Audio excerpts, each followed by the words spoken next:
Good morning student. आज हम लोग एक बार उन बच्चों के लिए ये क्लासेस बेनिफिशियल होगा जो स्टार्टिंग में या किसी वजह से लेट ज्वाइन किए हो बेसिक की क्लास में, और कल आप अकाउंटिंग इक्वेशन की क्लास को प्रॉपर नहीं समझ पा रहे होंगे। तो उनको इस वीडियो को देखने के बाद जरूर अकाउंटिंग इक्वेशन का एक ओवरऑल आइडिया आने लगेगा, और फिर क्लास में रेगुलर प्रैक्टिस से आप प्रॉपर समझने लगेंगे चीज़ों को। देखो, अकाउंटिंग इक्वेशन में आपने दो चीजें देखा होगा। अकाउंटिंग इक्वेशन चैप्टर में एक आपने देखा होगा कि जितने भी कैश से रिलेटेड ट्रांजेक्शन है, एक बार आओ आपको मैं बताता हूँ अकाउंट्स में हम लोग बेसिकली क्या करने वाले हैं। अकाउंट्स में आप बिजनेस में जितनी भी ट्रांजेक्शन होती है, ट्रांजेक्शन उसको रिकॉर्डिंग, सिस्टमेटिक रिकॉर्डिंग करना हम आपको सिखाएंगे।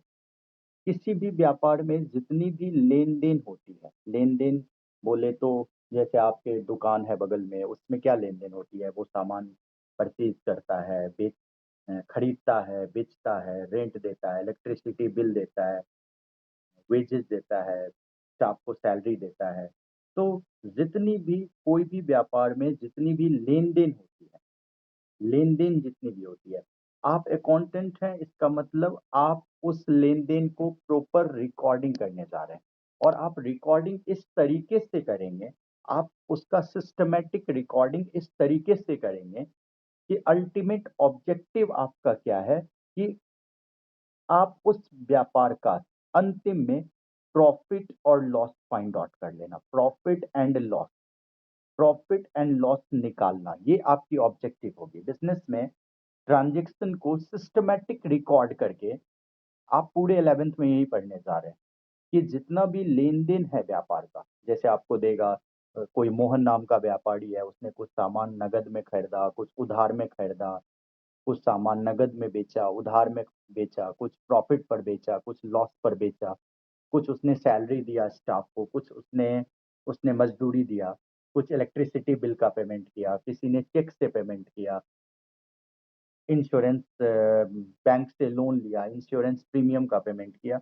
ये सारी लेन देन को आपको उस तरीके से रिकॉर्ड करना है during the year. During the year मतलब बिजनेस स्टार्ट का फाइनेंशियल ईयर स्टार्ट होता है 1 अप्रैल से और एंड होता है 31 मार्च को।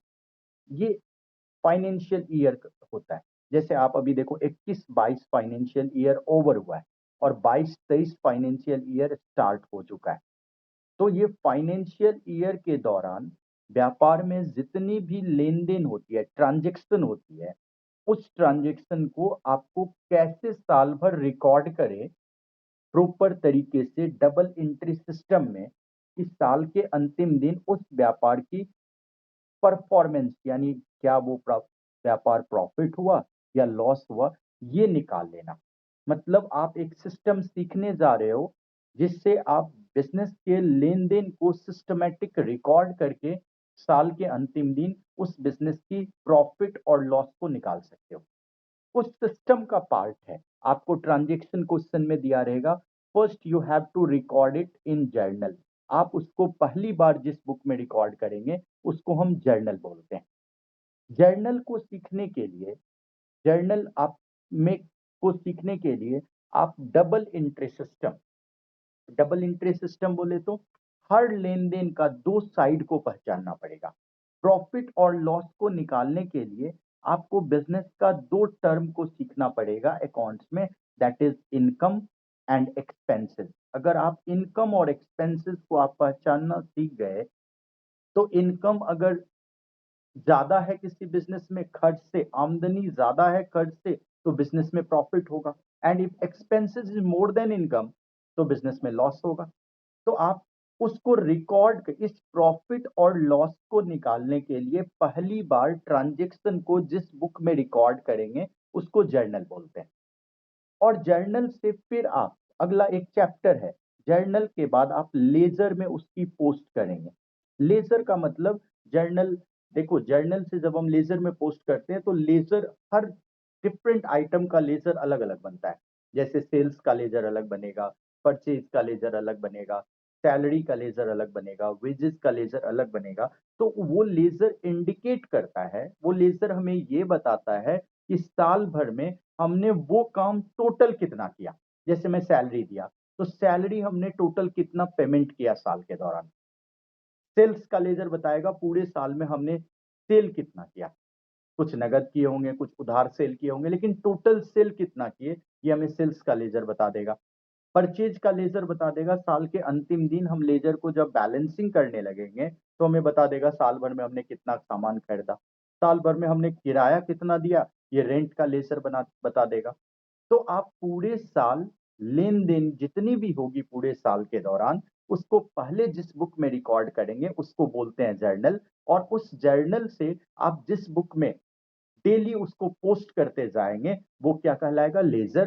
तो डिफरेंट आइटम का जर्नल में दो साइड होगा, एक डेबिट एक क्रेडिट, यानी आपको दो लेजर हर जर्नल का बनाना पड़ेगा। जैसे आप रेंट दिए तो रेंट का लेजर भी बनेगा, कैश का लेजर भी बनेगा।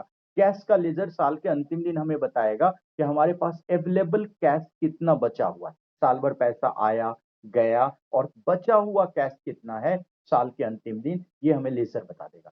लेजर 31 मार्च यानी end of the financial year हम लेजर को बैलेंसिंग करते हैं और उसका जो बैलेंस आता है उससे हम बनाते हैं ट्रायल बैलेंस। ट्रायल बैलेंस, तो ये जर्नल लेजर और ट्रायल बैलेंस ये तीनों काम जो है आपका बुक कीपिंग का पार्ट है। बुक कीपिंग मतलब वेरी सिंपल, आप भी एक वीक में आप ये बुक कीपिंग करने लगेंगे। मतलब आप ट्रांजेक्शन को पहली बार एक सिस्टम जो मैं अभी सिखाने वाला हूं आपको, first you record it in journal, then post into ledger, and at the year end ledger को बैलेंसिंग करके उसका जो बैलेंस आएगा उससे आप ट्रायल बैलेंस बनाएंगे। और अगर आपका ट्रायल बैलेंस मैच हो गया मतलब कहने का मतलब है कि अगर debit and credit both side is equal, दोनों तरफ अगर बराबर आ जाए, जर्नल से ही हम डेबिट क्रेडिट करते आएंगे और ट्रायल बैलेंस अंतिम दिन अगर हमारा डेबिट और क्रेडिट मैच हो गया तो आप समझेंगे हमारे बुक्स ऑफ अकाउंट्स में साल भर में कोई भी गलती नहीं है, यानी हमारा जर्नल और लेजर करेक्ट है। लेकिन अगर साल के अंतिम दिन आपका ट्रायल बैलेंस का डेबिट साइड और क्रेडिट साइड मैच नहीं हुआ, मतलब आपने कुछ गलती कर रखा है जर्नल और लेजर में। अगर मैच नहीं हुआ, debit not equal to credit हुआ, मतलब आपने कुछ गलती कर रखी है जर्नल लेजर में, उस गलती को पहले सुधारेंगे आगे काम करने के लिए। मतलब अभी तक हमारा जो काम है प्रॉफिट और लॉस वो नहीं निकला है, हमने अभी तक जर्नल और लेजर डे टू डे हमने वर्क किया और लेजर के बैलेंसिंग से हम क्या बनाएंगे, ट्रायल बैलेंस। ये तीनों आपके सिलेबस में चैप्टर है। और ट्रायल बैलेंस अगर मैच हो गया मतलब हमारा आगे का प्रोसेस प्रॉफिट और लॉस निकालने के लिए शुरू होगा। लेकिन अगर मैच नहीं हुआ मतलब आपने जर्नल और लेजर में कहीं ना कोई गलती कर रखा है, कहीं आपने एक जीरो छोड़ देंगे, कहीं आप एक जीरो ज्यादा लिख देंगे, साल के दौरान इतनी ट्रांजेक्शन में एक छोटा सा गलती भी आपके ट्रायल बैलेंस रिफ्लेक्ट कर देगा, बता देगा कि आपका कुछ ना कुछ मिसिंग किया हुआ है। तो आप इस सिस्टम में, अकाउंटिंग सिस्टम में लेन देन, ये जो ट्रांजेक्शन है that is given to you, first you have to record it in journal. और टू रिकॉर्ड इन जर्नल थोड़ी देर में सीखेंगे। देन पोस्ट इनटू लेजर, कैसे पोस्ट करते हैं वो सीखेंगे। और साल के अंतिम दिन उस लेजर के बैलेंसिंग को लेकर के हम लोग ट्रायल बैलेंस बनाएंगे और एक trial balance will be tallied, debit both side is equal, double entry system का दोनों साइड बराबर हो जाए, इसका मतलब कोई एरर हमारे जर्नल और लेजर में नहीं है। लेकिन अगर ये बराबर नहीं हुआ इसका मतलब कुछ आपको रेक्टिफिकेशन की जरूरत है, यानी सुधार करना पड़ेगा। रेक्टिफिकेशन ऑफ एरर, एरर गलतियों को सुधार करना पड़ेगा, ये हम लोग एक चैप्टर पढ़ेंगे बाद में। बट अभी इस स्टेज में आपका जर्नल लेजर और ट्रायल बैलेंस जब आपका सीख गए तो आप समझिए हमारा बुक कीपिंग का काम ओवर हो गया। हम लोग बुक कीपिंग सीख गए। बुक कीपिंग जब आप सीख गए तो उसके बाद इस ट्रायल बैलेंस को लेकर के ध्यान से सुनना, इस ट्रायल बैलेंस को लेकर के हम लोग अकाउंटेंसी स्टार्ट करते हैं। अकाउंटेंसी करना मतलब कि आप व्यापार में तीन और अकाउंट बनाएंगे and that is called accountancy. एक तो आप बनाएंगे ट्रेडिंग अकाउंट, ट्रेडिंग अकाउंट। एक बनाएंगे profit and loss account, profit and loss account, और तीसरा बनाएंगे बैलेंस शीट, बैलेंस शीट। जो नए बच्चे हैं जो अभी नहीं किए हैं क्लास, प्लीज इसको कॉपी भी कर लेंगे आप, आपको पूरा सिलेबस में यही सब टॉपिक पढ़ना है। ट्रेडिंग अकाउंट से बिजनेस का ग्रॉस प्रॉफिट निकलता है, ग्रॉस प्रॉफिट, ओवरऑल प्रॉफिट। और प्रॉफिट एंड लॉस अकाउंट से हमारे बिजनेस का नेट प्रॉफिट निकलता है, नेट प्रॉफिट। नेट प्रॉफिट बोले तो नेट प्रॉफिट या नेट लॉस, लॉस हुआ या प्रॉफिट हुआ, ये अगर आपको पता करना है तो प्रॉफिट एंड लॉस अकाउंट बनाते हैं। ट्रेडिंग अकाउंट में हम बिजनेस के मैन्युफैक्चरिंग एक्सपेंस को डालते हैं, मतलब कोई सामान अगर बना रहे हैं तो बनाने से रिलेटेड जो आमदनी और खर्च होगा, जो एमआरपी होगा, जो सेल होगा, उसमें से बनाने से रिलेटेड खर्च को हम ट्रेडिंग अकाउंट में घटाते हैं। और अगर फायदा हो सकता है, फायदा होगा, उसके बाद सेलिंग से रिलेटेड जो खर्चा होगा, सेलिंग एंड एडमिनिस्ट्रेशन से रिलेटेड जो खर्चा होगा, उसको हम प्रॉफिट एंड लॉस अकाउंट में डालते हैं। मतलब अगर मान लो 5 लाख का सामान बना, सामान का एमआर प्राइस है, बेच रहे हैं, जिसका जिसको बनाने में 3 लाख का खर्चा हुआ, तो 2 लाख की जो एक्स्ट्रा आया, that is called gross profit, this is called gross profit.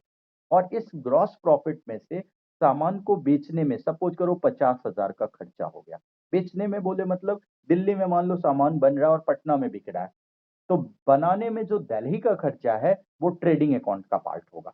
और पटना में जब शोरूम लेंगे, उसका रेंट देंगे, ऐड करेंगे, यहाँ स्टाफ को सैलरी देंगे, ये जो पटना का जो खर्चा है ये प्रॉफिट एंड लॉस अकाउंट में। और अगर हम इस सेलिंग एक्सपेंस को घटा दें, सेलिंग एक्सपेंस को ग्रॉस प्रॉफिट में से घटा दें, तो ये जो 1.5 लाख रुपया बचेगा, this is net profit of the organisation, net profit. और ये जो 3 लाख का खर्चा था, ये कौन सा था? मैन्युफैक्चरिंग का खर्चा था। तो मैन्युफैक्चरिंग खर्चा घटाने के बाद जो प्रॉफिट आती है वो क्या कहलाती है? Gross profit. और ये ग्रॉस प्रॉफिट कहाँ पता चलता है? ट्रेडिंग अकाउंट में। लेकिन ग्रॉस प्रॉफिट पे हम लोग टैक्स नहीं देते हैं, टैक्स किस पे देते हैं? नेट प्रॉफिट पे। तो मैन्युफैक्चरिंग घटाने के बाद जो प्रॉफिट बचा उसको क्या बोलते हैं? Gross profit. और उसमें से सेलिंग वाला, बेचने का खर्चा घटाने के बाद जो प्रॉफिट बचता है, that is called net profit.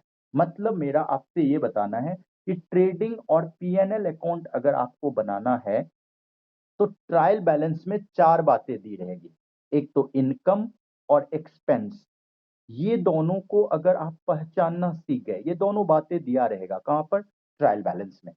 Income को आप ट्रेडिंग अकाउंट और पीएनएल अकाउंट में एक साइड लिखेंगे और एक्सपेंस को आप दूसरे साइड लिखेंगे। इनकम अगर ज्यादा हो गया एक्सपेंस से तो व्यापार में प्रॉफिट हो जाएगा, और अगर एक्सपेंस ज्यादा हो गया इनकम से तो बिजनेस में लॉस हो जाएगी। यानी आपको ट्रेडिंग और पीएनएल अकाउंट बनाने के लिए आपको 2 वर्ड की जानकारी होनी चाहिए बिजनेस का, that is income and expense. क्या होता है इनकम, क्या होता है एक्सपेंस, ये हम लोग थोड़ी देर में बात करेंगे। जैसे मान लो आप कॉमर्स जोन, अब देखो कॉमर्स जोन की अगर आप प्रॉफिट निकालना चाहो तो ये तो एक सर्विस देने वाली संस्था है, यहाँ ट्रेडिंग अकाउंट बनेगा नहीं क्योंकि मैन्युफैक्चरिंग होता नहीं है। तो हमारी इनकम की अगर आप बात करो तो हमारा इनकम कहाँ से आता है? फी से आता है, बच्चों को पढ़ाते हैं उससे मुझे फी मिलता है, तो हम इनकम में क्या लिखेंगे? फी। और एक्सपेंस हमारा क्या है? खर्च हमारा क्या है? रेंट देता हूँ, इलेक्ट्रिसिटी बिल देता हूँ, ये सब हमारा खर्च है। चाय पानी का खर्चा होता है, मान लो 1-2 स्टाफ है उसका सैलरी देते हैं, रिचार्ज करवाते हैं, ये सब मेरा क्या है? खर्च। तो मेरी आमदनी अगर मैं आपको बता दूं तो आमदनी अब डेबिट होता है या क्रेडिट बाद में बात करेंगे। अगर मैं अपनी इनकम आपको बता दूं और अपनी सारे खर्च का डिटेल दे दूं तो हमारी इनकम और एक्सपेंस को कंपेयर करके आप हमारे बिजनेस का हमारा क्या निकाल सकते हैं? प्रॉफिट को निकाल सकते हैं। तो इनकम और एक्सपेंस को कंपेयर करके आप बिजनेस का प्रॉफिट और लॉस निकाल लेंगे। मतलब आपको ट्रायल बैलेंस में दिए हुए इनकम और एक्सपेंस को पहचानना पड़ेगा, और उस इनकम और एक्सपेंस की मदद से आप बिजनेस का ट्रेडिंग और पीएनएल अकाउंट बनाएंगे। आप जरा ध्यान से देखिए, पूरे साल के दौरान आपने जितना भी लेन देन हुआ उसको आपने जर्नल में रिकॉर्ड किया, फिर उसे आपने पोस्ट लेजर में कर दिया। जर्नल और लेजर ये दोनों काम सीखने के बाद एक बार साल में एक बार ट्रायल बैलेंस आप बनाते हो।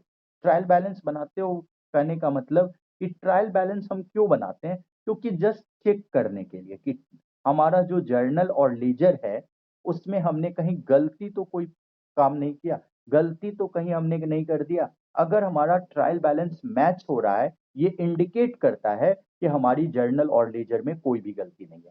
ट्रायल बैलेंस जैसे ही आपका मैच हो गया, मतलब bookkeeping over now, no you have to do the accountancy. ये जर्नल, लेजर और ट्रायल बैलेंस अकाउंटेंसी नहीं है। इस ट्रायल बैलेंस आप किसको दे देते हो? अकाउंटेंट को।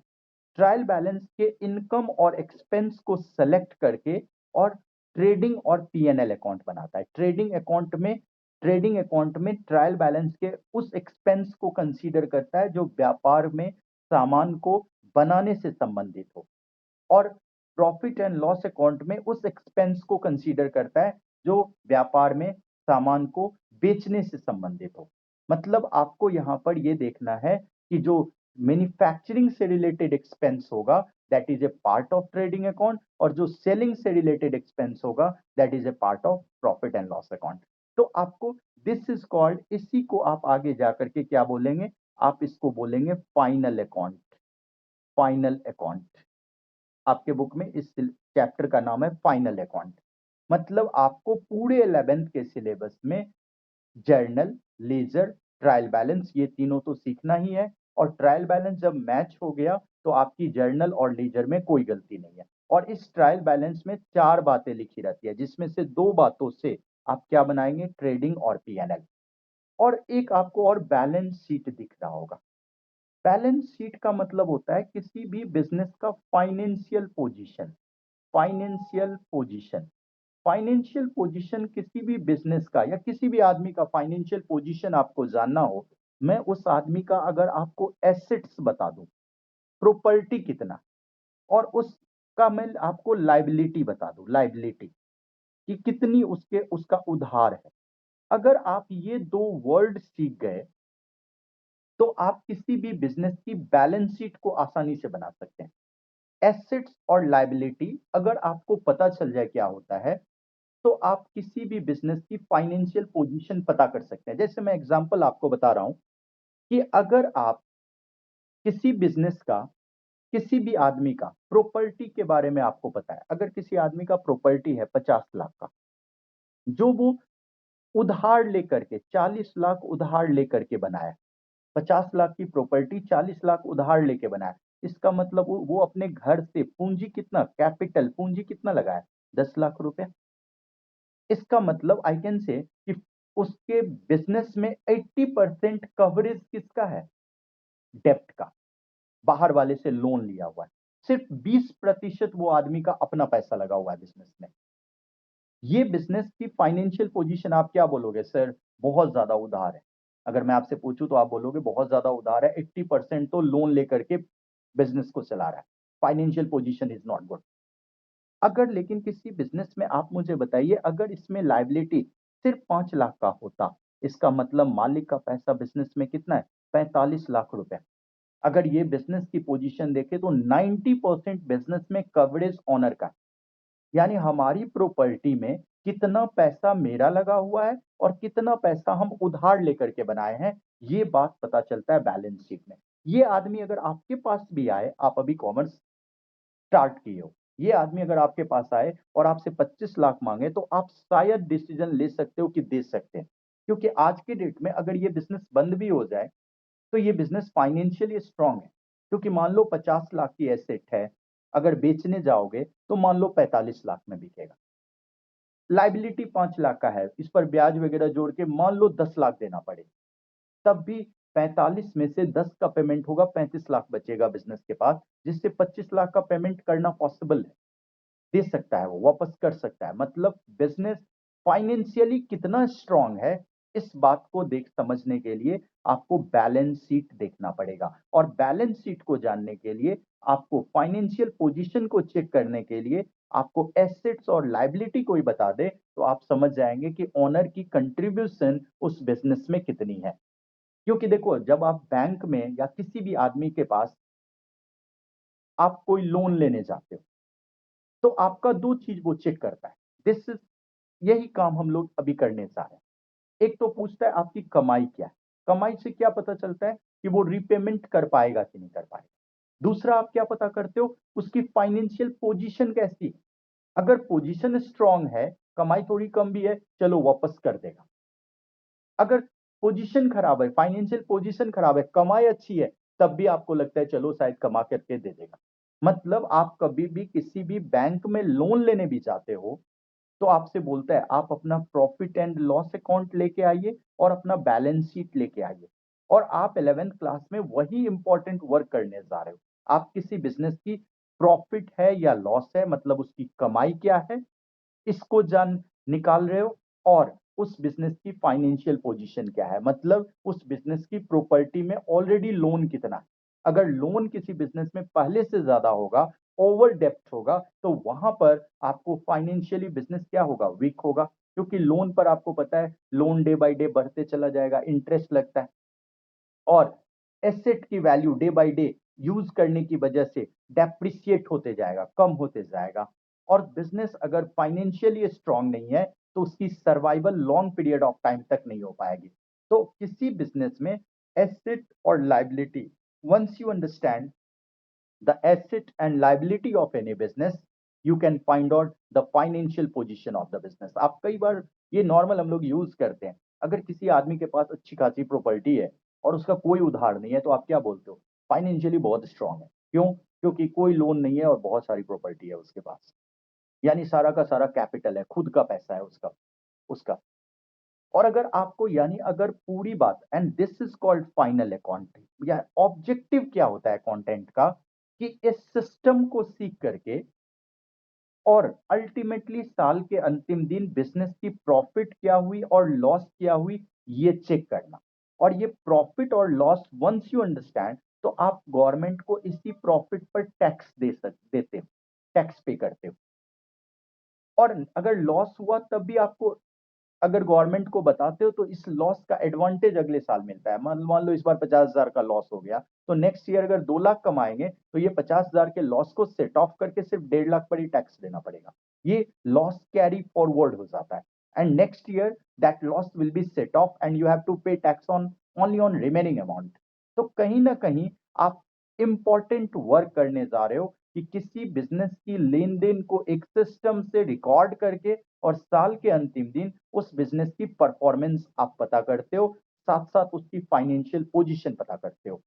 This work is called accountancy, इसी को हम अकाउंटेंसी बोलते हैं। अकाउंटेंसी और बुक कीपिंग में अंतर है, आप ध्यान से देख सकते हो। बुक कीपिंग में आप जर्नल, लेजर और ट्रायल बैलेंस का काम करते हैं, और अकाउंटेंसी में आप ट्रेडिंग अकाउंट बनाते हैं, पीएनएल बनाते हैं और बैलेंस शीट बनाते हैं। सिर्फ पीएनएल और बैलेंस शीट कहाँ बनेगा, जैसे मान लो कोई सर्विस देने वाली संस्था है, डॉक्टर का क्लिनिक है, या फिर मान लो आप कोई लॉयर्स है, टीचर्स है, कोचिंग इंस्टीट्यूट है, स्कूल्स है, कॉलेज है, वहां तो कोई मैन्युफैक्चरिंग का काम नहीं होता है। तो वहां पर उसकी आमदनी क्या है, फी से आमदनी होगा, डॉक्टर का भी फी मिलता है, टीचर्स कोचिंग इंस्टीट्यूट में फी मिलता है, दैट इज इनकम। एक्सपेंस क्या, वहां का रेंट, वहां की सैलरी, वहां का एडवर्टीजमेंट का खर्चा, ये सब उसका खर्चा होगा, इलेक्ट्रिसिटी बिल, ये सब खर्चा है।